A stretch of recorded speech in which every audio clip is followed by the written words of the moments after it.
ಕಲ್ಕಿಗಾಗಿ ಕಾಯುತ್ತಿರುವ ಆ ಮಹಾನ್ ಶಕ್ತಿ ದೇವತೆ ಯಾರು? ಕಲ್ಕಿ ಬರೋವರೆಗೂ ಅವನಿಗೋಸ್ಕರ ಕಾಯುತ್ತಿರುವ ಆ ದೇವತೆಗೆ ಆ ಕಲ್ಕಿ ಸಿಗ್ತಾರಾ? ಈ ವಿಡಿಯೋ ಪೂರ್ತಿ ನೋಡಿ. ನಮಸ್ಕಾರ.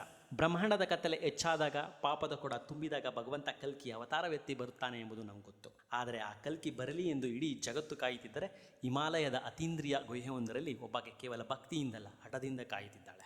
ಯಾರು ಆಕೆ? ಅವಳೇ ಮಾ ವೈಷ್ಣೋದೇವಿ. ತ್ರೇತಾಯುಗದಲ್ಲಿ ಶ್ರೀರಾಮನು ಅವಳಿಗೆ ಕೊಟ್ಟ ಒಂದೇ ಒಂದು ಮಾತು ಇಂದಿಗೂ ಆಕೆಯನ್ನು ತಪಸ್ಸಿನಲ್ಲಿ ಕೂರಿಸಿದೆ. ಅಂದು ರಾಮ ಹೇಳಿದ್ದ, ವೈಷ್ಣವಿ, ಈ ಜನ್ಮದಲ್ಲಿ ನಾನು ಸೀತೆಗೆ ಬದ್ಧ, ಆದರೆ ಕಲಿಯುಗದ ಅಂತ್ಯದಲ್ಲಿ ಕಲ್ಕಿ ಅವತಾರದಲ್ಲಿ ಬಂದು ನಿನ್ನನ್ನು ವರಿಸುತ್ತೇನೆ ಅಂತ.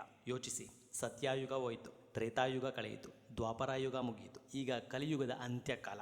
ಕೋಟ್ಯಾಂತರ ವರ್ಷಗಳ ಕಾಯುವಿಕೆ ಅಂದರೆ ಸುಮ್ಮನೆ ಮಾತೆ? ಅವಳು ಕೇವಲ ಕಾಯುತ್ತಿಲ್ಲ, ದಿನವೂ ತನ್ನ ಪ್ರೇಮದ ಜ್ಯೋತಿಯನ್ನು ಅಚ್ಚಿಟ್ಟು ಭಗವಂತನ ದಾರಿ ನೋಡುತ್ತಿದ್ದಾಳೆ. ಆಕೆಯ ಈ ಅದಮ್ಯ ತಾಳ್ಮೆಯ ಮುಂದೆ ಕಾಲವೇ ತಲೆಬಾಗಬೇಕು. ಇಂದಿನ ಕಾಲದಲ್ಲಿ ನಮಗೆ ಏನೂ ಕಾಯುವ ತಾಳ್ಮೆ ಇಲ್ಲ. ಇಂಟರ್ನೆಟ್ 2 ಸೆಕೆಂಡ್ ಸ್ಲೋ ಆದರೆ ಸಾಕು, ನಮ್ಗೆ ಕೋಪ ಬರ್ತದೆ.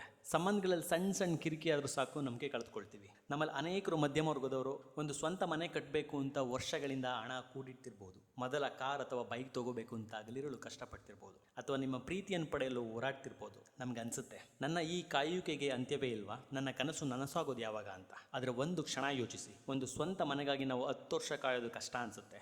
ಆದರೆ ಆ ತಾಯಿ ವೈಷ್ಣೋದೇವಿ ಕೋಟ್ಯಾಂತರ ವರ್ಷಗಳಿಂದ ಕಾಯುತ್ತಿದ್ದಾಳೆ. ಆಕೆಯ ಆ ಅಚಲವಾದ ತಾಳ್ಮೆಯ ಮುಂದೆ ನಮ್ಮ ಕಾಯುವಿಕೆ ಎಷ್ಟು ಸಣ್ಣದಲ್ವಾ? ವೈಷ್ಣೋದೇವಿಯ ಕತೆ ನಮಗೆ ಕಲಿಸುವುದೇನೆಂದರೆ, ತಾಳ್ಮೆ ಎಂಬುದು ಕೇವಲ ಕಾಯುವಿಕೆ ಅಲ್ಲ, ಕಾಯುವಾಗ ನಾವು ನಮ್ಮ ನಂಬಿಕೆಯನ್ನು ಹೇಗೆ ಉಳಿಸ್ಕೊಳ್ತೀವಿ ಎಂಬುದು. ನೀವು ಕೂಡ ನಿಮ್ಮ ಜೀವನದ ಯಾವುದೋ ಒಂದು ದೊಡ್ಡ ಕನಸಿಗೆ ಕಾಯ್ತಿದ್ದೀರಾ? ಅದು ಮನೆಯಲ್ಲಿ, ಕೆಲಸವಿರಲಿ ಅಥವಾ ಪ್ರೀತಿ ಇರಲಿ, ಕಮೆಂಟ್ ಮಾಡಿ ತಿಳಿಸಿ. ಇಂಥ ರೋಚಕ ಭಕ್ತಿ ಕಥೆಗಳಿಗಾಗಿ ನಮ್ಮ ಆದ್ಯ ಡಿವೋಷನಲ್ ಚಾನಲನ್ನು ಫಾಲೋ ಮಾಡಿ. ನಿಮ್ಮ ತಾಳ್ಮೆಗೆ ತಕ್ಕ ಫಲ ಸಿಗಲಿದೆ. ಜೈ ಮಾ ವೈಷ್ಣೋದೇವಿ.